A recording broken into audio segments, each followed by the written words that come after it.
Hello guys. स्वागत है आप सभी का हमारे अपने YouTube channel inspire physics classes में। और आज हम करेंगे बीएसएफ एससी आरओ आरएम के लिए फिजिक्स का मॉक टेस्ट नंबर 3। इससे पहले हम 2 मॉक टेस्ट कर चुके हैं और आज हम करने जा रहे हैं तीसरा मॉक टेस्ट। ये जितने भी मॉक टेस्ट मैं आपको करवा रहा हूँ या करवा चुका हूँ, इसके अंदर जो क्वेश्चनों का सिलेक्शन किया जा रहा है वो बिल्कुल आपकी बीएसएफ एससी आरओ आरएम की जो एग्ज़ाम होने वाली है उसी के बेस पर किया जा रहा है। दोस्तों मेरे पास बीएसएफ आरओ आरएम के 4 पेपर हैं। 2 पेपर तो 2016 के हैं, एक आरओ का और एक आरएम का। ऐसे ही 2 पेपर 2019 के हैं। तो इन चारों पेपर को हल करने के बाद मैंने एनालिसिस किया है और रिजल्ट निकाला है कि आपकी एग्ज़ाम में यानी ज़्यादा क्वेश्चन किस चैप्टर से पूछे गए हैं और किस टाइप के क्वेश्चन पूछे गए हैं।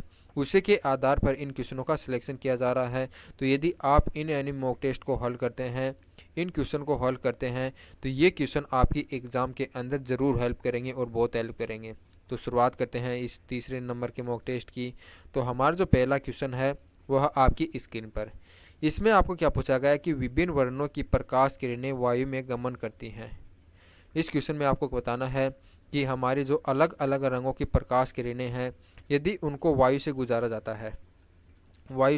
जाता है तो इनकी यानी सभी की वेलोसिटी है यानी अलग अलग, वो आपको बताना कि सभी की वेलोसिटी वायु के बराबर होंगी या इनकी जो वेलोसिटी है वो यानी भिन्न भिन्न होंगी यानी कि समान नहीं होंगी, या इन तीनों की जो वेलोसिटी है वो ध्वनि के वेग के बराबर होगी, या फिर यही कहा गया कि इन तीनों की जो वेलोसिटी है V1 V2 V3 ये तीनों एक दूसरे के समान होगी। तो बताइए इसका राइट आंसर क्या होगा। बहुत अच्छा क्वेश्चन है, बार बार एग्जाम में पूछा गया है। तो बताइए यदि आपने इसका right answer option number D वाला चुना है तो आपका बिल्कुल सही रहेगा।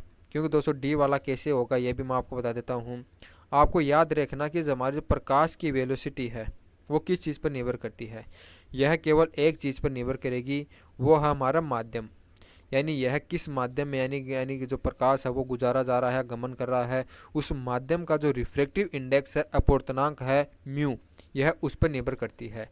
और यह निर्भर इस प्रकार से करती है कि जो वेलोसिटी होती है वो अपवर्तनांक के व्युत्क्रमानुपाती होगी। जिस माध्यम का अपवर्तनांक ज़्यादा होगा यानी माध्यम ज़्यादा सघन होगा तो सघन माध्यम में प्रकाश की वेलोसिटी का मान हमारा क्या होता है, कम होता है। और याद रखना जो प्रकाश की वेलोसिटी है वो यानी जो हमारा रंग है जो या तरंग है या जो किरण है उसकी तरंग दैर्ध्य या आवर्ती यानी फ्रीक्वेंसी इन पर निर्भर नहीं करती है। यही हमारा जो प्रकाश है वो चाहे लाल रंग का हो, चाहे येलो रंग का हो, चाहे ग्रीन कलर का हो, यह इस बात पर निर्भर नहीं करेगी। इन तीनों की वेलोसिटी समान होगी यदि इनको समान माध्यम से गुजारा जा रहा है।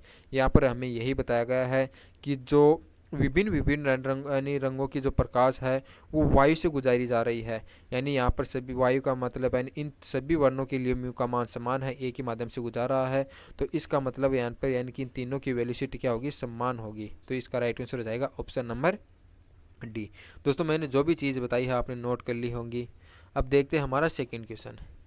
सेकेंड क्वेश्चन में आपको क्या बताना है कि एक आदर्श गैस के प्रसार के दौरान ताप को नियत रखा जाता है, गैस बाहरी कार्य करती है, तो इस प्रक्रिया के दौरान गैस की आंतरिक ऊर्जा होगी।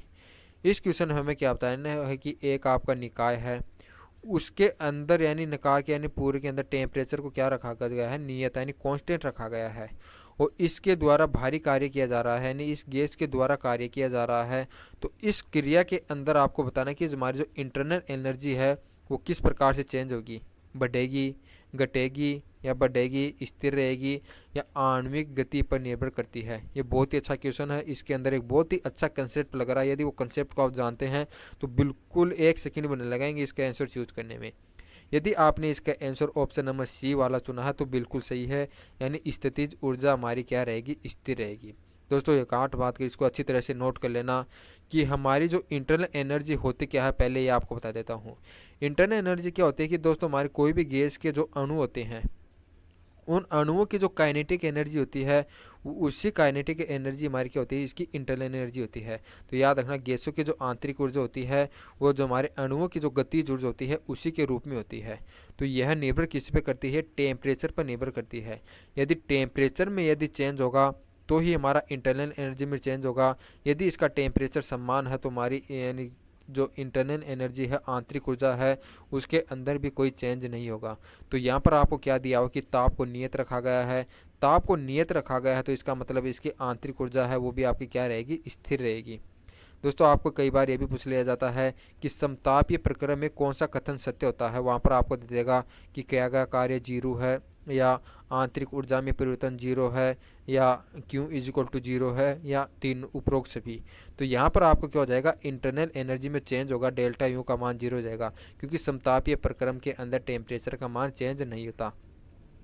दोस्तों टेम्परेचर के साथ यानी कैसे संबंध होती है, आपको याद रखना है कि जैसे ही अपन टेम्परेचर को इंक्रीज करते हैं तो गैसों के जो अणु होते हैं वो अधिक वेलोसिटी से गति करने लग जाते हैं, यानी इसकी जो काइनेटिक एनर्जी है उसका मान बढ़ जाता है, यानी इंक्रीज हो जाता है। और मैंने आपको बताया था कि जो इंटरनल एनर्जी होती है वो अणु की काइनेटिक एनर्जी के रूप में ही होती है। तो काइनेटिक एनर्जी बढ़ रही है तो इसका मतलब इंटरनल एनर्जी बढ़ रही है। यदि टेम्परेचर को मान सेम रखा जाता है तो इसकी काइनेटिक एनर्जी भी सेम रहेगी और इंटरनल एनर्जी भी सेम रहेगी। तो इसका राइट आंसर हो जाएगा ऑप्शन नंबर सी। अब आपका थर्ड क्वेश्चन। थर्ड क्वेश्चन में हमें क्या बताना है कि हम एक उष्मागतिक निकाय पर विचार करते हैं। यदि डेल्टा यू आंतरिक ऊर्जा में वृद्धि तथा ये जो डब्लू निकाय द्वारा किए गए कार्य को प्रदर्शित करते हैं तो निम्न में से कौन सा कथन सत्य है। तो बताइए दोस्तों इसका राइट आंसर क्या होगा। यहाँ पर आपको क्या दिया हुआ कि डेल्टा यू तो हमारी आंतरिक ऊर्जा है, इंटरनल एनर्जी है, और जो डब्लू है वो किया गया कार्य है। तो आपको यानी दो प्रक्रम दिए हैं, रुद्धोष्म प्रक्रम और समतापीय प्रक्रम, ये अलग अलग इक्वेशन दी हुई है। तो बताना कि कौन से प्रक्रम के अंदर कौन सी इक्वेशन हमारी सूटेबल होगी, यानी कि कौन से इक्वेशन हमारी बिल्कुल सही है। तो सबसे पहले आपको क्या दिया हुआ कि रुद्धोष्म प्रक्रम दिया हुआ है।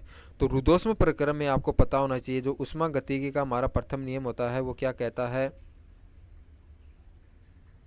कि कोई भी यानी निकाय को ऊष्मा दी जाती है। हमारा कोई निकाय है, इसको कोई ऊष्मा क्यों दी जा रही है, तो ये निकाय है इसकी इंटरनल एनर्जी यानी इसके जो अणु होते हैं उनकी काइनेटिक एनर्जी को वृद्धि करती है, यानी आंतरिक ऊर्जा को बढ़ा देती है, प्लस यानी गैस के द्वारा कार्य करवाती है, यानी कार्य में बदल जाती है। गैस के द्वारा कार्य किया जाता है किसी एनर्जी को यानी ऊष्मा को देने पर। तो जो ऊष्मा दी गई ऊष्मा है वो आंतरिक ऊर्जा और किए गए कार्य में दो भागों में डिवाइड हो जाती है। रुद्धोष्म प्रक्रम क्या कहता है कि कोई भी हमारा ऐसा प्रक्रम जिसके अंदर यानी जो गैस है ना तो बाहर ऊष्मा निकाय को देती है और ना ही ये निकाय है बाहर से ऊष्मा लेता है, यानी वातावरण के साथ ऊष्मा का शेयर नहीं करता है, तो यहाँ पर क्यू का मान हमारा जीरो होता है। यदि रुद्धोष्म प्रक्रम में क्यू का मान जीरो है तो अपन ऊष्मागतिकी के प्रथम नियम का जो इक्वेशन है उसके अंदर क्यू का मान जीरो रखते हैं तो हम क्या पाते हैं, delta U plus W is equal to zero. इसको ऐसे भी लिख सकते हैं, delta U is equal to minus W. तो रुद्धोष्म प्रक्रम के अंदर हमारी ये इक्वेशन होती है, बिल्कुल सही है। तो इसका जो राइट आंसर हो जाएगा वो जाएगा ऑप्शन नंबर ए वाला। यदि बी वाले ऑप्शन की बात करते हैं तो यहाँ पर क्या दिया हुआ है, समतापीय प्रक्रम दिया हुआ है।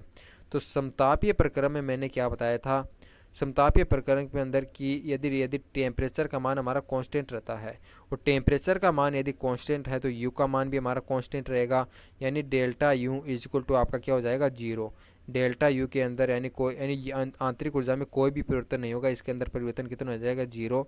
यहाँ पर आपको क्या दे दिया, डब्लू, ये भी गलत है। समतापीय प्रक्रम में माइनस डब्लू, ये भी गलत है।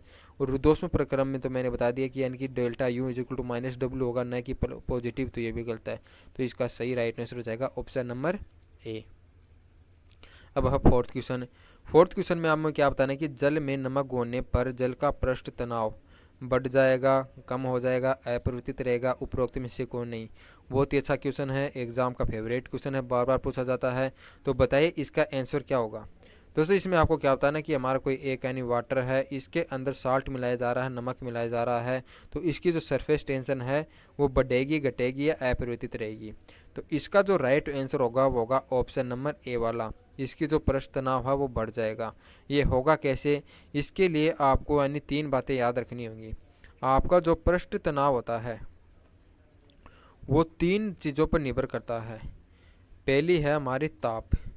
ताप पर किस प्रकार से निर्भर करता है, तो आपको याद रखना, तो टेम्परेचर के ऊपर होता है कि जो हमारा सरफेस टेंशन होता है वो टेम्परेचर के व्युत्क्रमानुपाती होती है। अर्थात यदि अपन टेम्परेचर को बढ़ाएंगे तो सरफेस टेंशन हमारी कम होती जाती है। तो आपने देखा होगा कि जैसे जैसे टेम्परेचर बढ़ाएंगे, हमारा कोई लिक्विड है इसकी सरफेस टेंशन है, जैसे जैसे इसका टेम्परेचर बढ़ाते जाएंगे इसकी सरफेस टेंशन का हमारा कम होता जाएगा। और जब तक इसको बॉइलिंग पॉइंट तक यानी इसके क्वथनांक पॉइंट तक पर लाते हैं तो क्वथनांक पॉइंट पर इसका जो सरफेस टेंशन है घटते घटते हमारा कितना हो जाता है, 0।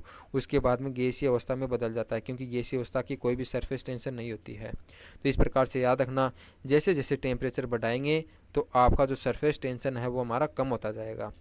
दूसरी बात आपको क्या याद रखनी है कि इसके अंदर कोई अशुद्धि या कोई पदार्थ मिलाया जाएगा, तो यदि वह पदार्थ इसके अंदर पूर्ण रूप से घुलनशील है, दो कंडीशन है, एक तो पदार्थ घुलनशील हो, दूसरा हो पदार्थ अघुलनशील हो या पूर्ण रूप से घुलनशील हो, तो इन दोनों के लिए सरफेस टेंशन अलग अलग प्रकार से चेंज होता है। यदि पदार्थ पूर्ण रूप से घुलनशील है तो याद रखना सरफेस टेंशन को वह क्या कर देता है, इंक्रीज कर देता है। यदि पदार्थ अघुलनशील है तो वह सरफेस टेंशन को क्या कर देगा, डिक्रीज कर देगा। तो याद रखना एग्जाम्पल, इसके जो एग्जाम्पल है वो यानी फेमस एग्जाम्पल, एक तो नमक होता है, एक हमारा फिनॉल होता है। ये दोनों ही जल के अंदर पूर्ण रूप से घुलनशील है तो इसके पृष्ठ तनाव को बढ़ा देंगे। बल्कि जो आपका साबुन है, साबुन क्या होता है कि इसके अंदर पूर्ण रूप से घुलनशील है यानी छोटे छोटे कण रह जाते हैं साबुन के, तो यह क्या करता है, इसके पृष्ठ तनाव को कम कर देता है। तो इस प्रकार से इसका राइट आंसर हो जाएगा ऑप्शन नंबर ए वाला। याद रखना नमक की यदि जगह आपको साबुन दे दें तो साबुन में क्या होगा, यह कम होगा। यहाँ पर आपको नमक दिया हो तो नमक के लिए पृष्ठ तनाव आपका बढ़ जाएगा। अब है फिफ्थ क्वेश्चन। फिफ्थ क्वेश्चन में क्या बताना कि केशिकत्व के कारण द्रव नली में ऊपर चढ़ जाता है यदि स्पर्श कोण है। इसमें आपको क्या बताना है कि हमारा कोई यानी कि एक लिक्विड भरा हुआ है पात्र में, इसके अंदर कोई एक केस नली डुबाई जाती है, तो ये जो लिक्विड है इस केस नली के ऊपर तक चला जाता है इस प्रकार से। तो आपको बताना है कि इस लिक्विड का और जो यानी केस नली है तो इन दोनों के लिए स्पर्श कोण न्यून कोण होगा, अधिक कोण होगा, 90 डिग्री होगा या शून्य होगा। दोस्तों यदि आपको स्पर्श कोण के बारे में पता है तो बहुत ही आसान क्वेश्चन है और इसका राइट आंसर होगा ऑप्शन नंबर ए वाला न्यून कोण। यदि आपको नहीं पता है तो ये भी मैं आपको बता देता हूँ कैसे होगा। दोस्तों सबसे पहले बात करता हूँ कि स्पर्श कोण होता क्या है। तो कोई भी हमारी एक ठोस सतह है, इस पर कोई एक पानी यानी कोई भी लिक्विड मान लेते हैं, पानी या कोई भी लिक्विड है उसकी बूंद यानी चिपकी हुई है, तो यानी कि इस बूंद का जो ऐसा यानी कण जो इस सरफेस के साथ यानी स्पर्श का है, तो इस बिंदु पर इस बिंदु की एक यानी इस प्रकार से यानी बूंद पर एक स्पर्श रेखा खींचेंगे और ये हमारा ठोस की वह सतह जो इस लिक्विड के अंदर आती हो, ये वाली, इन दोनों के मध्य का जो एंगल होता है उसी को ही स्पर्श कोण कहते हैं। तो आपको अब आगे याद क्या करना है कि वह यानी लिक्विड द्रव जो इस ठोस को पूर्ण रूप से गीला करता हो तो वह इसके ऊपर इस प्रकार से चिपक जाता है। यदि यह इसको गीला नहीं करता हो तो यानी कि इस पर यानी ऊपर उठने की कोशिश करता है, इसके ऊपर अधर रहता है यानी पूर्ण रूप से नहीं चिपकता है। तो इसके लिए आपको याद रखना कि यहाँ पर जो स्पर्श कोण होगा इस प्रकार से ये वाला, इसकी स्पर्श रेखा और ये, तो ये हमारा क्या होता है, न्यून कोण होता है। 90 डिग्री से क्या होता है, जो ये न्यून कोण होगा थीटा, ये 90 डिग्री से कम होगा। और अधिक कोण के इसके लिए बात करते हैं जो इसको गिला नहीं करती है, तो इस कण की स्पर्श रेखा ये हो जाएगी और अंदर वाली सरफेस ये हो जाएगी। तो यहाँ पर जो स्पर्श कोण होता है वो आपका 90 डिग्री से ज़्यादा होता है थीटा का मान। तो इस प्रकार से ये आपको याद रखना है।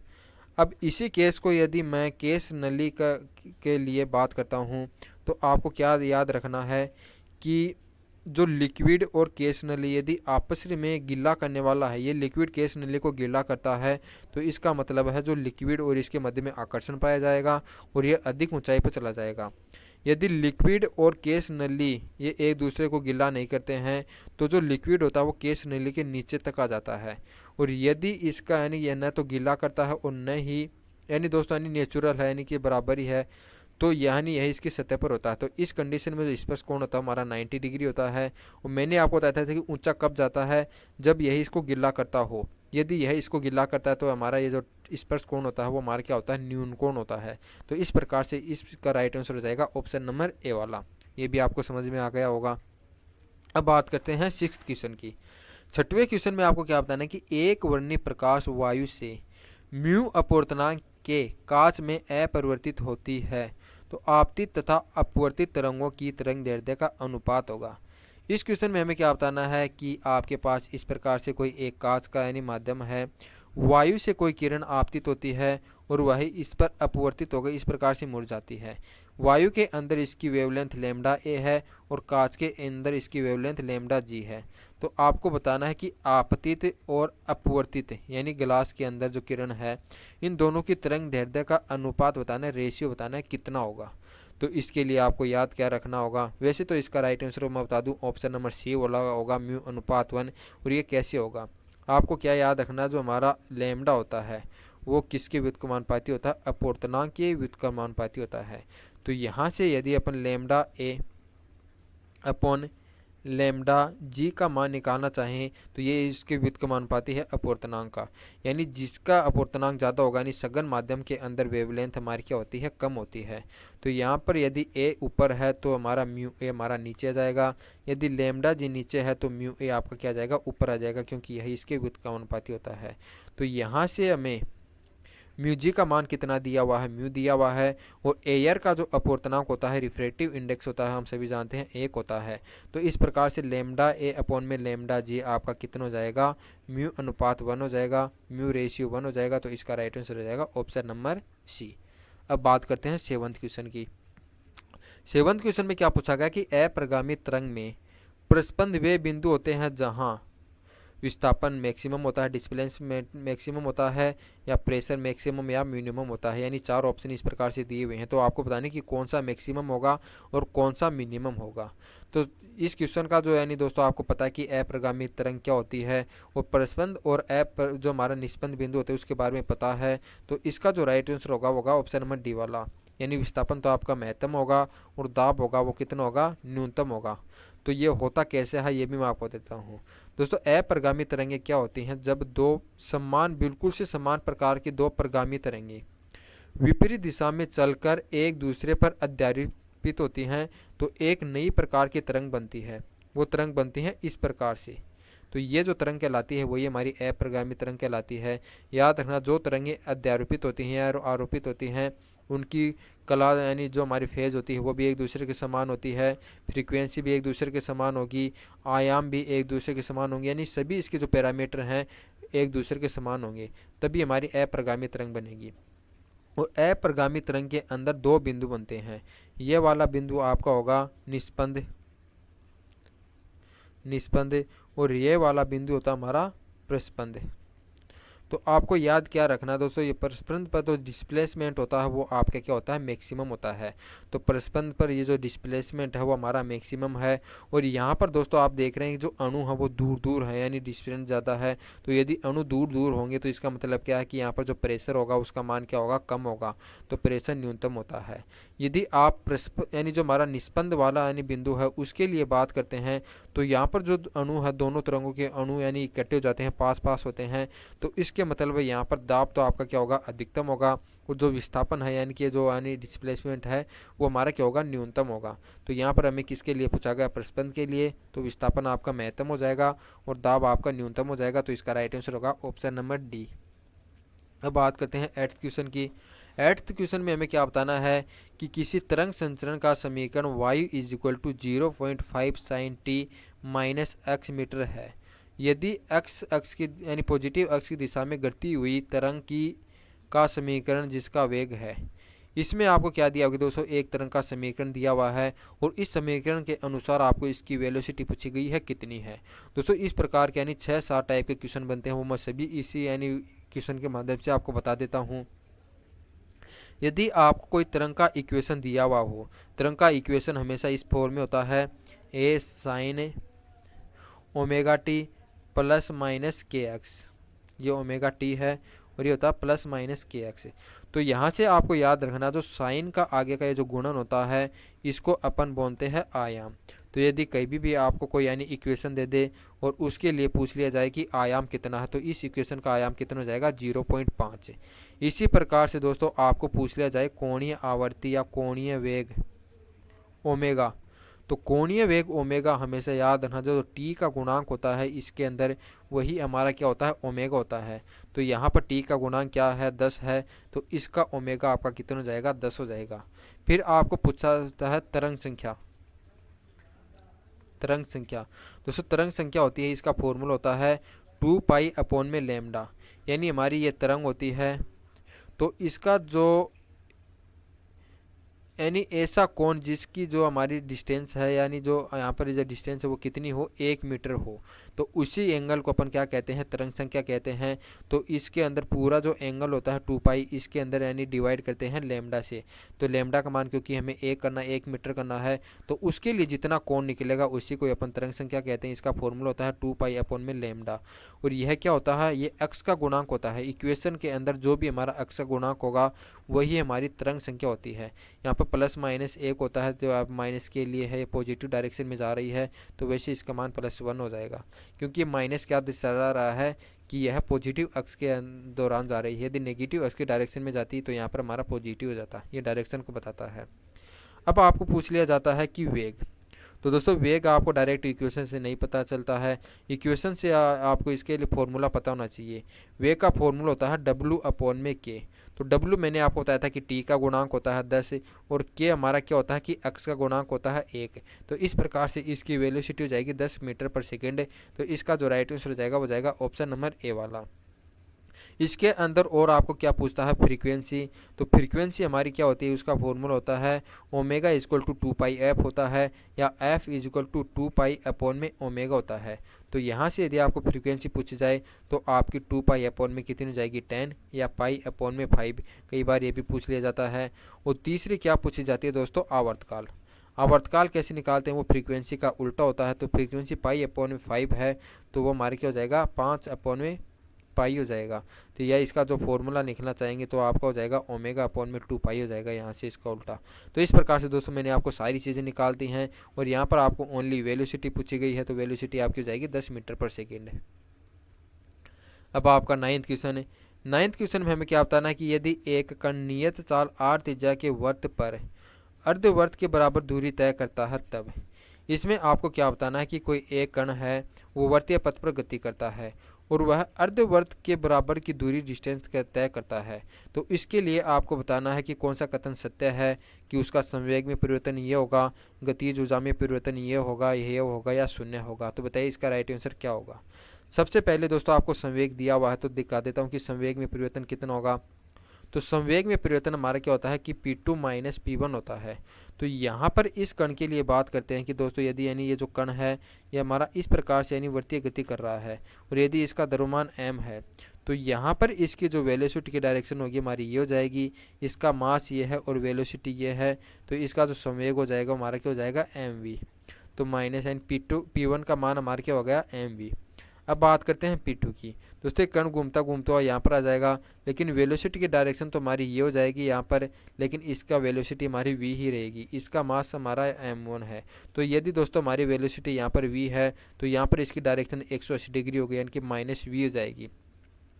तो यहाँ पर इसका जो संवेग हो जाएगा वो हमारा माइनस का mv हो जाएगा, यानी P2 का मान हमारा कितना है, माइनस का mv। तो माइनस के mv में से अपन mv घटाएंगे तो आपका कितना हो जाएगा, माइनस का 2mv हो जाएगा।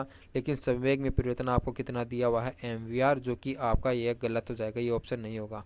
अब बात करते हैं गतिज ऊर्जा की। दोस्तों गतिज ऊर्जा का फॉर्मूला होता है 1/2 mv²।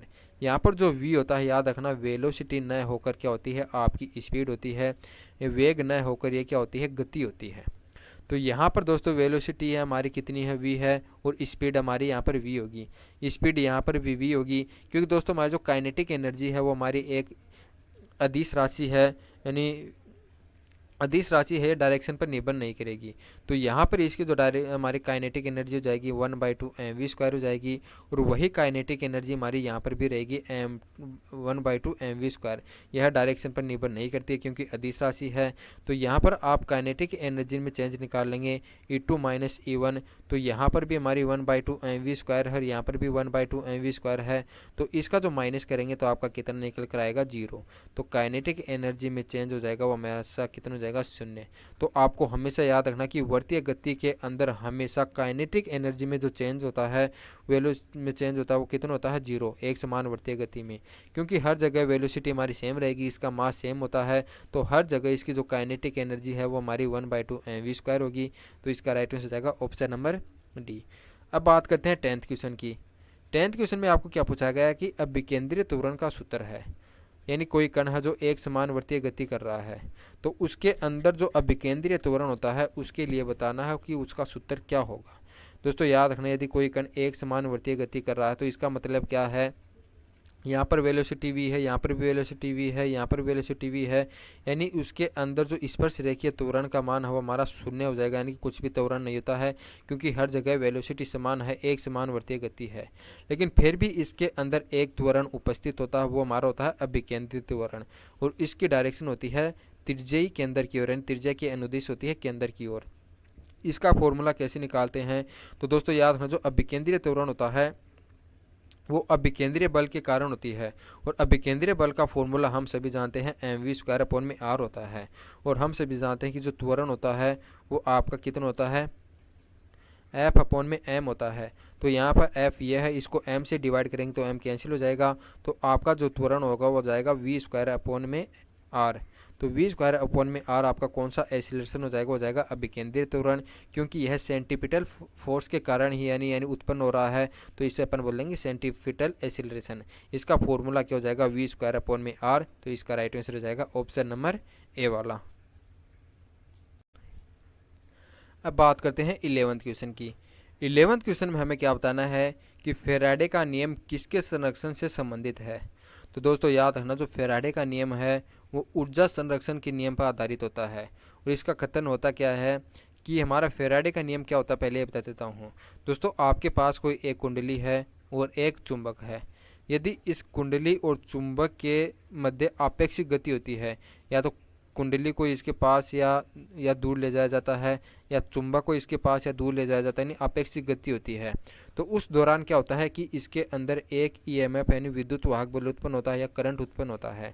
और ये किस प्रकार से उत्पन्न होता है कि यह जिस कारण से उत्पन्न होती है उसी कारण का विरोध करती है।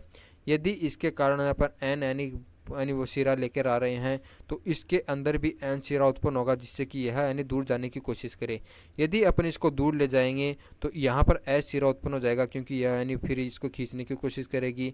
तो यहाँ पर क्या आता है कि जितनी अपन एनर्जी लगाएंगे उतना ही यानी एनर्जी क्या यानी विद्युत वाहक बल में उत्पन्न होगा, यानी जितनी यांत्रिक ऊर्जा यहाँ पर होगी उतनी ही यहाँ पर हमारे को क्या होता है कि जो इलेक्ट्रिक एनर्जी है वो विद्युत ऊर्जा वो उत्पन्न होती है। तो इस प्रकार से याद रखना, जो फैराडे का नियम होता है वो ऊर्जा संरक्षण पर आधारित होता है।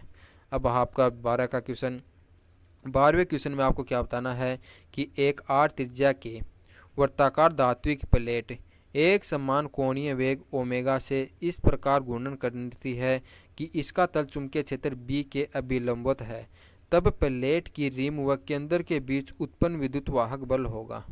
इसमें आपको क्या बताना है कि आपके पास इस प्रकार से कोई एक यानी क्या है चकती है, यानी धातु प्रताकार प्लेट है। इस प्लेट को क्या है कि ओमेगा कोणीय वेग से घुमाया गया है चुंबकीय क्षेत्र बी के लंबवत। मान लेते हैं चुंबकीय क्षेत्र यानी पृष्ठ के लंबवत यानी ऊपर की ओर है या नीचे की ओर है।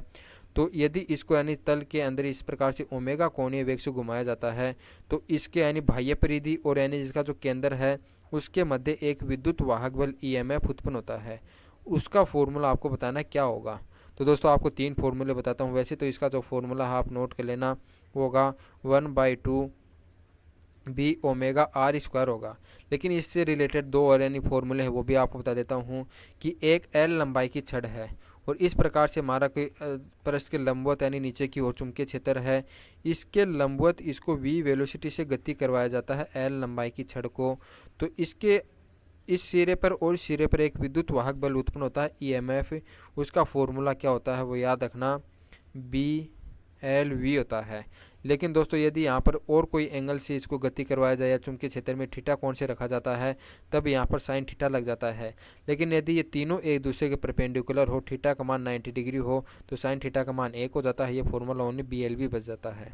दूसरा क्या है कि एक यही हमारी चुंबकीय छड़ है और वही हमारा चुंबकीय क्षेत्र है। अब इसको एक सिरे को तो हमारे स्थिर रखते हैं और दूसरे सिरे को इस प्रकार से घुमाया जाता है ओमेगा कोणीय वेग से। तो इस दौरान इस सिरे पर और इस सिरे पर जो चुंबकीय क्षेत्र उत्पन्न होता है, जो विद्युत वाहक बल उत्पन्न होता है सूर्य चुंबकीय क्षेत्र नहीं, उसका जो फॉर्मूला होता है वो 1/2 omega N B omega L square होता है, यानी कि इसके अंदर आर स्क्वायर होता है, इसके अंदर एल स्क्वायर। तो याद रखना चकती के लिए और यानी छड़ के लिए यानी सेम फॉर्मूला होता है। यहाँ पर इसकी लंबाई ले ली जाती है और यहाँ पर इसकी रेडियस ले ली जाती है। तो यहाँ से इस क्वेश्चन का जो राइट आंसर हो जाएगा वो जाएगा ऑप्शन नंबर बी। अब बात करते हैं 13 का क्वेश्चन। इसमें क्या बताना कि यदि किसी बिंदु प्रकाश स्रोत और पर्दे के बीच की दूरी को 2 गुना किया जाए तो पर्दे पर प्रकाश की तीव्रता 4 गुनी होगी, 2 गुनी हो जाएगी, आधी हो जाएगी या 1/4 हो जाएगी।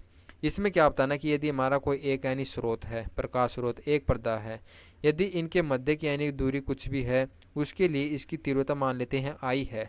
यदि इसको इस प्रकार से किया जाता है, यानी पर्दे और इनके मध्य की जो डिस्टेंस है पहले डी थी, अब इसको 2D कर दिया जाता है, तब आपको बताना कि यहाँ पर जो इंटेंसिटी है I2 है वो किस प्रकार से चेंज हो जाएगी। ये I1 है, ये I2, यानी कि 4 गुनी हो जाएगी, 2 गुनी हो जाएगी, आधी हो जाएगी या 1/4 हो जाएगी। तो आपको याद क्या रखना, आपने पढ़ा होगा कि जो इंटेंसिटी है वो हमारे किसके व्युत्क्रमानुपाती होती है, डी स्क्वायर की व्युत्क्रमानुपाती होती है। जैसे जैसे डिस्टेंस बढ़ती जाती है इसकी तीव्रता का मान कम होता जाता है। तो यहाँ से आपका I2 अपॉन में I1 होता है वो आपके क्या हो जाएगा, D1 अपॉन में D2 का स्क्वायर हो जाएगा। यहाँ पर D1 का मान अपन मान लेते हैं D है और D2 का मान है 2 गुना हो गया, तो ये कितना हो जाएगा, 2 गुना। तो इन सभी का क्या कर देंगे, स्क्वायर। तो इसको अगर अपन सोल्व करते हैं तो हमें क्या प्राप्त होता है, 1/4 प्राप्त होता है। तो इस प्रकार से I2 इज इक्वल टू आपका कितना हो जाएगा, I1 का 1/4। तो इसका जो राइट आंसर हो जाएगा वो जाएगा ऑप्शन नंबर डी वाला, यानी जो प्रकाश की तीव्रता है वो डिस्टेंस को 2 गुनी करने पर कितनी हो जाएगी, 1/4 रह जाती है। तो इसका राइट आंसर हो जाएगा ऑप्शन नंबर डी। अब आपका 14 नंबर का क्वेश्चन है। इसमें क्या बताना कि 2 मीटर लंबे सीधे तार में 1 एम्पियर की धारा प्रवाहित की जाती है, तो तार के अक्ष पर किसी सिरे से 3 सेंटीमीटर की दूरी पर चुंबकीय क्षेत्र होगा। इसमें आपको क्या बताना कि आपके पास इस प्रकार से कोई एक वायर है, इसके अंदर आई धारा प्रवाहित हो रही है और 2 मीटर लंबा यानी यह तार है, यानी 2 मीटर लंबा है। तो आपको क्या बताना है कि इसके एक सिरे से इसी के अक्ष पर 3 मीटर की दूरी पर जो हमारा क्या होगा, चुंबकीय क्षेत्र बी होगा, वो किस प्रकार से होगा वो आपको बताना है। तो दोस्तों इसका यानी कि राइट आंसर वैसे बता दो आपका 0 होगा। आपको याद क्या रखना है कि कोई भी हमारा चुंबकीय वायर है उसके अंदर करंट फ्लो हो रहा है, तो उसके कारण उसी वायर के अक्ष पर चुंबकीय क्षेत्र होता है वो हमेशा 0 होता है। उसका रीजन क्या होता है कि दोस्तों आपने पढ़ा होगा कि जो वायर होता है, जो करंट होता है उसके बाहरी सतह के अंदर ही फ्लो होता है, उस वायर के अंदर कोई भी करंट फ्लो नहीं होता है। तो हमारा अक्ष होता है वो इसी, ये नेक्स्ट क्वेश्चन आ गया, जो वायर के अक्ष होता है वो इस प्रकार से इसके अंदर ही होता है। तो यहाँ पर जो करंट का फ्लो होता है हमारा क्या होता है, I इज इक्वल टू 0 होता है।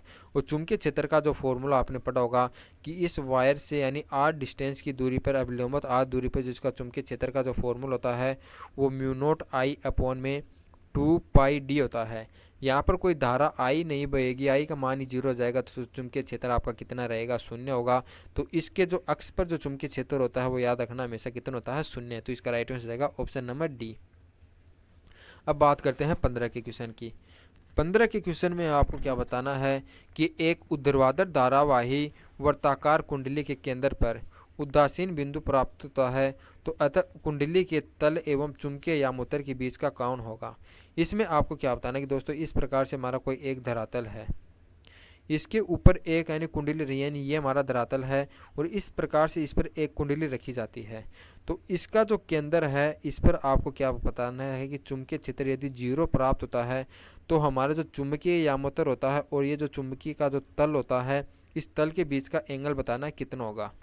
अब यदि दोस्तों कुंडली पर यानी कि है उदासीन बिंदु है, तो इसका मतलब बी का मान 0 है। और हम सभी जानते हैं यदि हमारी पृथ्वी है, ये हमारा इसका साउथ पॉइंट है, ये नॉर्थ पॉइंट है, तो पृथ्वी की जो चुंबकीय यानी भूमि की चुंबकीय रेखाएं होती हैं वो साउथ से नॉर्थ की तरफ इस प्रकार से जाती हैं।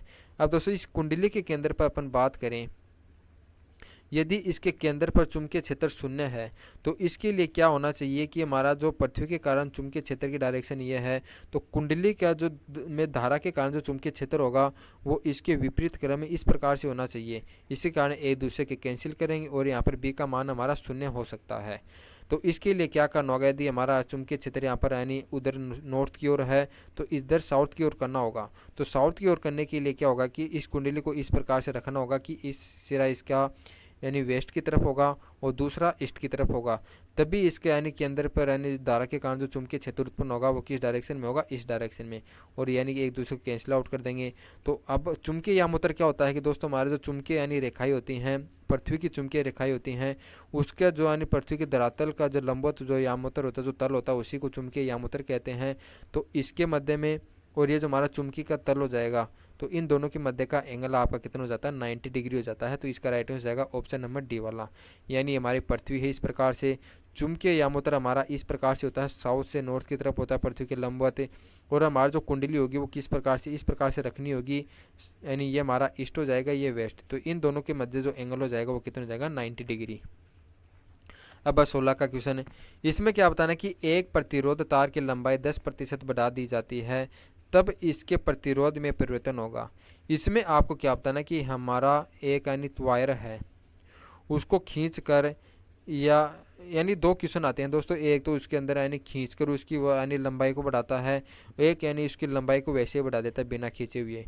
तो उन दोनों के यानी याद रखना है कि यदि वैसे ही उसको बढ़ाते हैं तो यानी आर होता है रो एल अपॉन में ए होता है। तो यहाँ से जो रेजिस्टेंस होता है वो एल के समानुपाती होता है, और जो एरिया होता है उसके व्युत्क्रमानुपाती होता है। यदि वायर को खींचकर बढ़ाया जाता है तो दोस्तों यानी एरिया और इसका जो लेंथ है वो दोनों एक साथ चेंज होते हैं, यानी यदि वायर को खींचेंगे तो इसका एरिया कम होता जाएगा। तो उस कंडीशन में जो रेजिस्टेंस होता है वो एल स्क्वायर के समानुपाती होता है और ए स्क्वायर के व्युत्क्रमानुपाती होता है, या कह सकते हैं कि जो आर की पावर 4 है उसके व्युत्क्रमानुपाती होता है। तो इस प्रकार से ये रिलेशन हमारा निकल जाएगा। अब इस रिलेशन से यदि अपन प्रतिशत में परिवर्तन का यदि अपन रिलेशन निकालते हैं डेल्टा आर अपॉन में आर, तो हमारा क्या हो जाएगा, वह है L1 का स्क्वायर माइनस L2 का स्क्वायर अपॉन में L1 का स्क्वायर हो जाएगा। दोस्तों ये रिलेशन कैसे निकलता है ये भी मैं आपको बता देता हूँ। जैसे कि आपने पढ़ा होगा कि जो संवेग और गतिज ऊर्जा में संबंध ये हमारा ये होता है, तो इसके लिए यदि रिलेशन का संबंध निकालते हैं डेल्टा पी अपॉन में पी, तो ये हमारा क्या होता है, root E1 minus root E2 minus root E1 upon में रूट E1 होता है। दोस्तों यहाँ पर रूट क्यों लगाया, क्योंकि यहाँ पर रूट है। यहाँ पर स्क्वायर क्यों लगाया, क्योंकि यहाँ पर रिलेशन में स्क्वायर है, तो इसी प्रकार से लगाया जाता है। दोस्तों रिलेशन का एक और फॉर्मूला होता है, वो ये आपका इस प्रकार से निकलता है कि डेल्टा आर अपॉन में R is equal to direct हो जाएगा डेल्टा टू यानी 2 डेल्टा एल अपॉन में एल। इसका मतलब क्या है कि दोस्तों यदि आपका जो प्रतिशत में परिवर्तन है ये 10% से कम हो, 10% से क्या हो, कम हो, तो इसका मतलब क्या है कि ये वाला फॉर्मूला काम में लगेगा। यदि इसका मान 10% हो या 10% से ज़्यादा हो तो इसका फॉर्मूला ये लगेगा। यदि ये वाला फॉर्मूला इस रिलेशन में निकालना हो तो इसमें क्या होता है कि ये हो जाएगा डेल्टा पी अपॉन में P is equal to 1/2 delta E upon में ई। यानी यहाँ पर इसकी जो पावर होगी वो पावर हमारी क्या होती है, आगे आ जाती है, यहाँ पर जो पावर होती है वो यहाँ पर आगे आ जाती है। इस फॉर्मूले के बेस पर क्वेश्चन भी आपको इसी का 17वां नंबर का क्वेश्चन देखने मिलेगा। यहाँ पर अपन लगाएंगे ये फॉर्मूला। तो इसको अपन हल करते हैं। इस फॉर्मूले को मैं अलग से नोट कर लेता हूँ। यहाँ पर delta R is equal to R आपका क्या हो जाएगा, L1 का स्क्वायर नहीं L2 का स्क्वायर माइनस L1 का स्क्वायर अपॉन में L1 का स्क्वायर। दोस्तों अपन अब मान लेते हैं कि L1 का मान हमारा 10 है, कुछ भी मान सकते हैं, 100 भी मान सकते हैं और 200 भी मान सकते हैं या 10 भी मान सकते हैं, लेकिन मैं छोटी इसलिए मान रहा हूँ क्योंकि दोस्तों यदि इसका स्क्वायर करेंगे तो हमें आसानी होगी।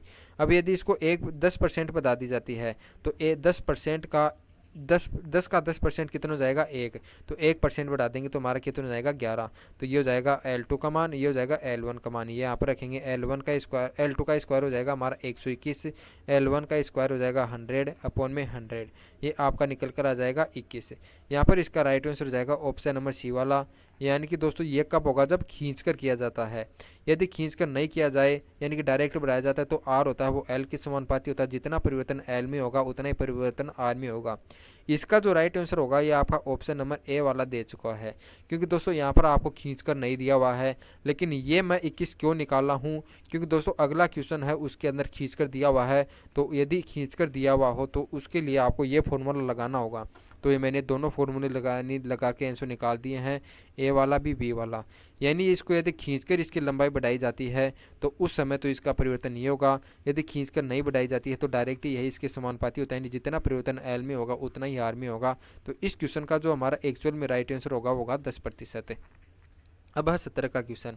17 के क्वेश्चन में क्या बताना कि इस तार को खींचकर लंबाई बढ़ाई गई है, वो 0.1% है। तो खींचकर बढ़ाई गई है तो इसका मतलब जो आर होगा वो किसके समानुपाती है, एल स्क्वायर के। परसेंटेज किससे छोटा है, 10% एन प्रतिशत से छोटा है। तो इसके लिए जो इसका जो रिलेशन हो जाएगा डेल्टा आर अपॉन में आर, वो कितना हो जाएगा, स्क्वायर कितनी है 2, तो आगे आ जाएगा 2, और ये हो जाएगा डेल्टा अपॉन में ये एल। तो यहाँ पर इसका मान आपको कितना दिया हुआ है 0.1, तो इसको 0.1 रख देंगे, इसको मल्टीप्लाई करेंगे 2 से, तो आपका हो जाएगा 0.2% है। तो इसका राइट आंसर हो जाएगा ऑप्शन नंबर ए। तो दोनों क्वेश्चन आपके हो गए हैं। अब 18 का क्वेश्चन, इसमें क्या कि हाइगेन तरंग सिद्धांत से ज्ञात हो सकता है। बहुत आसान क्वेश्चन है। हम यानी कि जो वेब ऑप्टिक्स से पढ़ते हैं तो शुरुआत में ये हमारा हाइगेन का सिद्धांत आता है, और हम सभी जानते हैं यह तरंगागर से संबंधित है। यह तरंगागर की जो परिभाषा है उसी को प्रदर्शित करता है कौन, हाइगेन का तरंग सिद्धांत। तो यानी कि जो तरंगागर का जो संचरण होता है, जो हमारा वेव फ्रंट का जो प्रोपगेशन होता है, उसी के बारे में बताता है हाइगेन का सिद्धांत। तो इसका जो राइट आंसर हो जाएगा ऑप्शन नंबर डी। अब हमारा 9th का क्वेश्चन है, ये भी बहुत अच्छा क्वेश्चन है।